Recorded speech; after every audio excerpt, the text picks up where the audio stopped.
Ayan, hindi na ako magulong mag-trade. Hindi na magulong magpaliwanag kasi meron kanina, pasensya na, mga open position tayo. Kasi ko ang hirap habang nagtitrade ka tapos nagre-record ka nitong feed. So ngayon, sinarato ko na dahil holiday naman ng US. Okay na ako doon sa kapiranggot na yon. Hinita ako, kaya makapag-focus na ako. Pasensya na ulit sa nakaraang video. Okay, ito na. Monetary policy and fiscal policy. Ano yun? Yung monetary policy na discuss natin yan eh. Pag sinabi natin monetary policy in layman's, polisiya ng central bank yan. Ang fiscal policy, polisiya yan ng government. So, ano yun? Ano yung mga yun? Anong kinalaman nun sa currency o sa paggalaw ng market? Okay, first, revisited. Kaya revisited kasi na-discuss na natin to. Monetary policy is typically implemented by a central bank, primarily concerned with the management of interest rates and the total supply of money in circulation. Now, fiscal policy is the action carried out by the government by changing either taxing or spending. Involves in shift in the government budget position. Okay, yung itong monetary policy daw is typically implemented, sabi ko nga, ng central bank. Ang primarily niyan is to influence the amount of money in circulation, typically the supply of the money in circulation, rather hihigpitan ba nila o luluwagan nila yung amount of money na nasa sirkulasyon. Fiscal policy, however, is the action covered now by the government by changing either taxing or spending. At yan, dalawang polisiya na yan that will affect both the supply and demand. And that will affect both the spending, and those policy both both have an effect doon sa expansion at contraction ng economy. Okay, muna tayo sa monetary policy para walang away. Monetary policy is defined as the action of a central banks that intended to influence the demand and change of economic condition. Ulitin ko ulit, nabubulol ako. Okay, monetary policy is defined as the action of the central bank that are intended to influence the demand and change in economic condition by directly influencing the money supply. So may mga tinatawag tayong MO, M2, M3. Hindi ko na gano'y di-discuss yan. Although mahalaga rin naman siya, pero hindi siya tradable para sa akin. So, yung MO are also called the narrow money. Yung M2 indicates the short-term time. Pero let's not focus na dyan. Kasi although mahalagang context siya, pero hindi ko siya nakikitang tradable. Kasi although sinasabi ng leading yan, pero magre-reflect na yan doon sa mga ibang economic data at magiging concern na yan however. Okay, sumunod natin yung this affects monetary policy. This affects interest rates and the money invested by firms, because investment spending usually fueled by refinancing of business operations through debt. Naipaliwanag ko na yan doon sa monetary policy. When interest rates are high, the cost of debt repayment is getting also high, and that will inhibit or that will discourage the business to acquire new or more debt. Inversely, when the interest rates are low, that is inviting the investors or the businesses to borrow more money. And at doon sa pagbabaro ng money na yon, napupush natin ang economy into expansion. Okay, bakit no? Bakit? Kasi because investment spending is component of aggregate demand, changing the money supply through changing interest rates can directly affect the rate of borrowing, making it either cheap to stimulate the economy or expensive if they want to restrict economic growth or close any GDP gaps when they do exist. So yung monetary policy, kahit ano pang sabihin ng central bank niya, et cetera, marami kasing laman niya yan, no? The only one goal is to influence the interest rate to restricting the money supply. Okay, mali pala. To influence the money available in circulation by changing the interest rates. If they want to inject more money in circulation and invite borrowing or acquiring debt, they will simply lower the interest rate.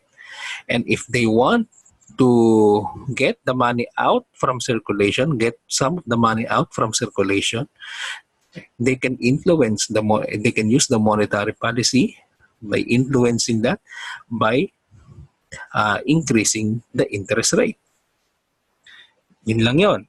The use of monetary policy is necessary when the economy is experiencing excessive inflation or economic contraction, and when the market fails to correct itself. Without intervention, the economy will suffer to a bubble. Paano nangyari yon? Ngayon, pag nakikita ng central bank is yung market assets or stocks, real estate, at anumang assets sa market is overvalued na. Above na siya sa kanyang intrinsic value, way above its intrinsic value. Delikado kasi yun because that creates inflation. At pushing the price above, way above its fair value, it makes it a bubble. Kasi mas delikado pag nag-burst yan, magkakaroon ng talagang crash sa market. So ang ginagawa ng central bank, nag-step in yan. If the inflation is too high, equals, no, that will translate that if the economy is expanding at a rate or level na hindi na sustainable, the central bank will step in through its monetary policy to influence the amount of money in circulation. Anong ginagawa niya? Kasi si stock market, kahit naman sabi mo, oy, magko-correct, isipin mo sa stocks, kahit nga sabi mo overvalue, yung mga retail trader, ibabash ka pa nga nila KJ ka daw. Na ngayon, when the market failed to correct itself, the central bank will intervene. No? They will either step up, increase interest rate, and that will have a negative effect on the stock market and other market also. So, ibig sabihin nun, tinatabasan nila yung inflation dahil tinatabasan nila yung inflation kasi tinatabasan nila yung demand. With that being said, without intervention, the economy will suffer in a bubble. Mas delikado pag hindi sila nag-intervene. Next, there are two types of monetary policy, expansionary and contractionary. Expansionary increases money supply, which makes borrowing cheaper in order to stimulate spending, thus encouraging employment, private sector borrowing, and consumer spending. Ngayon, yung expansionary policy, ito yung policy ng central bank. Simply, they lower the interest rate and increase the money supply available. Ngayon, dahil mas marami ang perang nagsisirculate sa economy, mas cheap ang cost of borrowing, mababa ang interest rate, at nag-stimulate yun ng spending.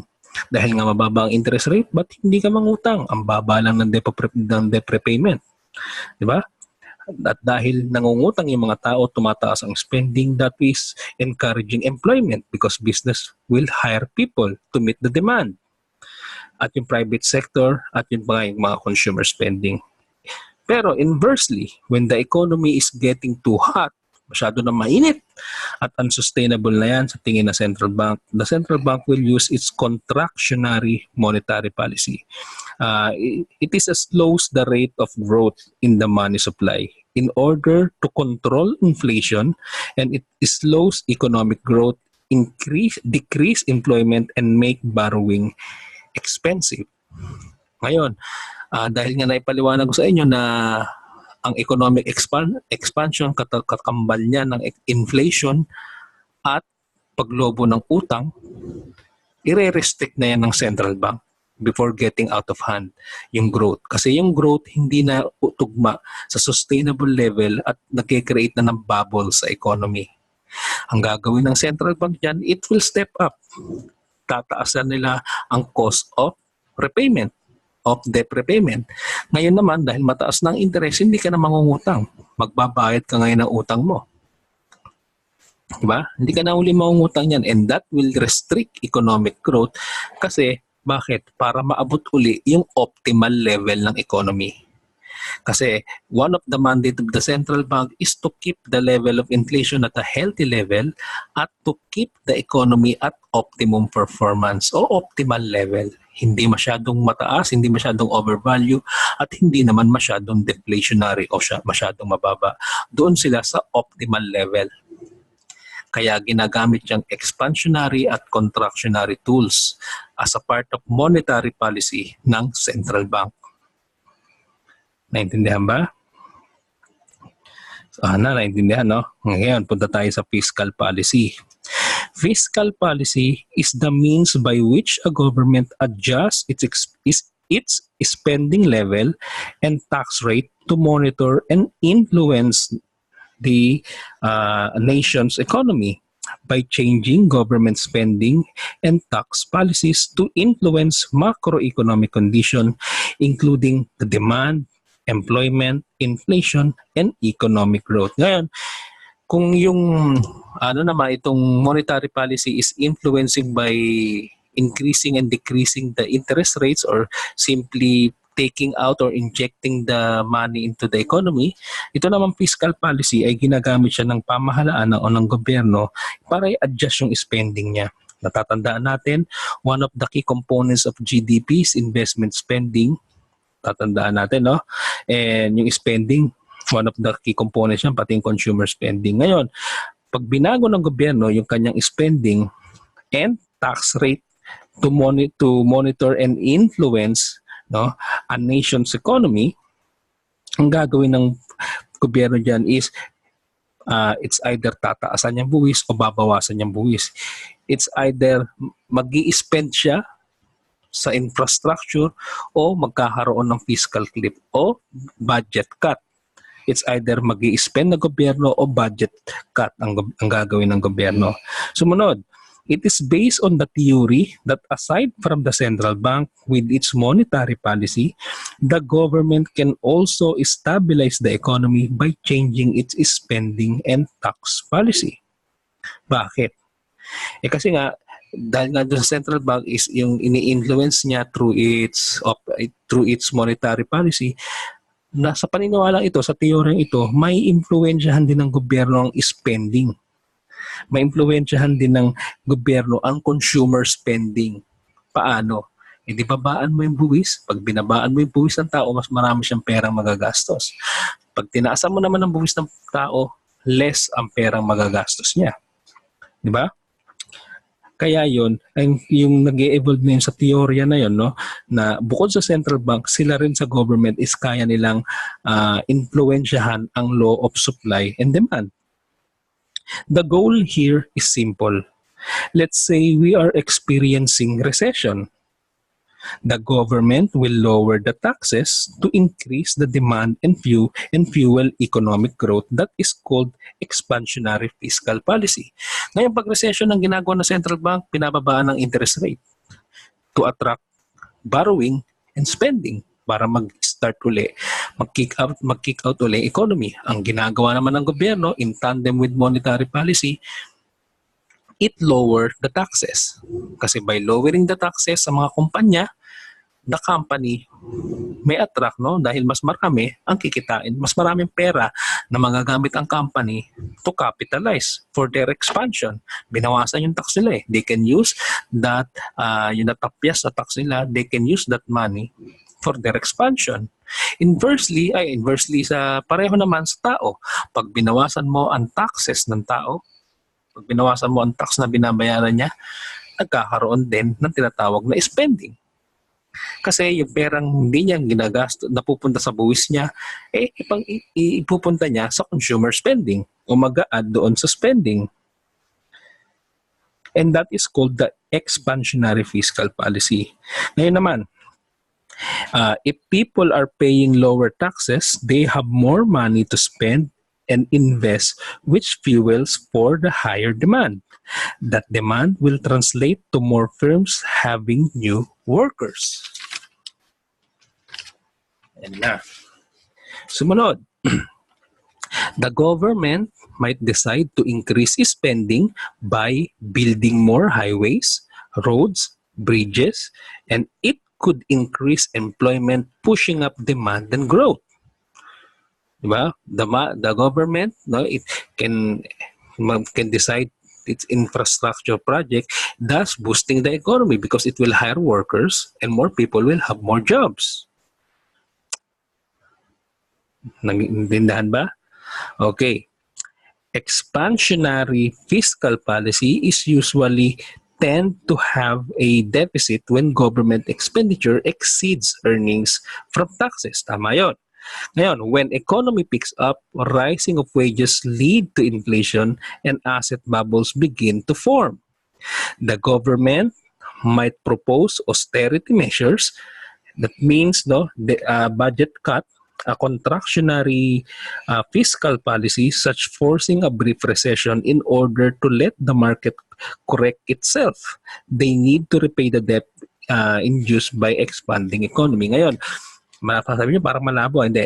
Ganito rin yun. Ang monetary policy, gumagamit sila ng expansionary tools at contractionary tools. Ganon din sa fiscal policy. Meron din silang expansionary tools, babaan yung taxes, mag-spend tayo gumamit tayo, mag-induce tayo ng government spending para magkaroon ng trabaho yung mga tao. At meron din silang contractionary policy. Pag sinabing austerity measures, that means magkakat ng spending ang gobyerno. Pag nag-cut ng spending ng gobyerno, that means pinipigilan nito nire-restrict nito yung growth kasi asset bubble is forming. A bubble in the economy is forming. In order to make the economy sustainable, nire-restrict niya yung growth until maabot uli ng market yung optimal level niya o yung optimal price niya. Yung tamang value niya. Naintindihan ba? Ayan yung mga naintindihan. Okay. Kagaya nito sa central bank, no?